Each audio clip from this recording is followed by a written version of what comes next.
अस्सलामुअलैकुम। गरीब किसान का अपनी बीवी से बेहद प्यार।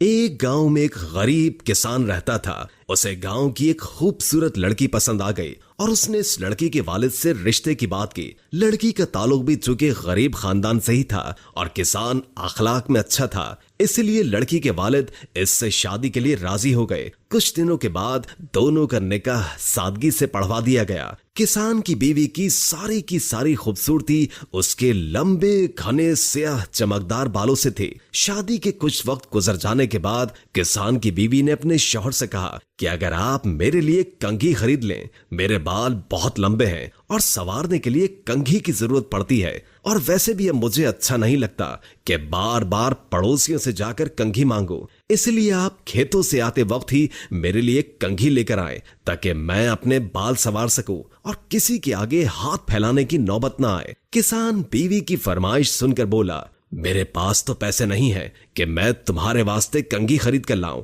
अगर मेरे पास इतने पैसे मौजूद होते तो मैं अपनी घड़ी के पट्टे न बनवा देता जो काफी वक्तों से खराब पड़े हुए हैं। किसान की बीवी शौहर के तंग हालात को समझते हुए चेहरे पर मुस्कुराहट सजाकर बोली, अच्छा ठीक है, कोई बात नहीं, आप परेशान ना हो, बल्कि बेफिक्र होकर चले जाएं, मैं पड़ोसियों से ले लूंगी। शौहर बीवी को समझाकर घर से बाहर तो निकल पड़ा, मगर उसे बहुत दुख हो रहा था कि उसकी बीवी ने पहली बार उससे किसी चीज की ख्वाहिश की थी और ये अपनी बीवी की ख्वाहिश पूरी नहीं कर सका।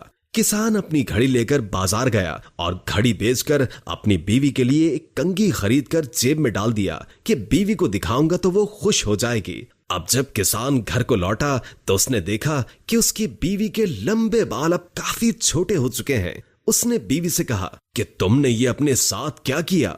वो बोली, जब सुबह आपने कहा था कि आपके पास इतने पैसे नहीं हैं कि आप मेरे लिए कंघी खरीद लें, तो मैंने अपने बाल कटवाकर वो बेचकर आपके लिए घड़ी खरीद ली। अब किसान ने सारा माजरा सुना तो दोनों रो पड़े। ये कहानी बज़ाहिर बहुत मामूली सी है, मगर इसमें से हमें ये सबक मिलता है कि अज़दवाजी जिंदगी के लिए सुकून एक दूसरे की खुशी तलाश करने में है। मोहब्बत सिर्फ कुछ लेने और देने का नाम नहीं है, बल्कि मोहब्बत एक कुर्बानी और ईसार का नाम है। जब हम एक दूसरे की खुशी की खातिर अपनी कीमती चीज की कुर्बानी दे देते हैं तो अल्लाह ताला उस रिश्ते में बरकत पैदा फरमा देता है। जब हम अपनी जिंदगी के सफर में उतार चढ़ाव का ध्यान रखते हुए सामने वाले की मजबूरी को समझते हैं तो एक ऐसी कुव्वत इस रिश्ते में पैदा हो जाती है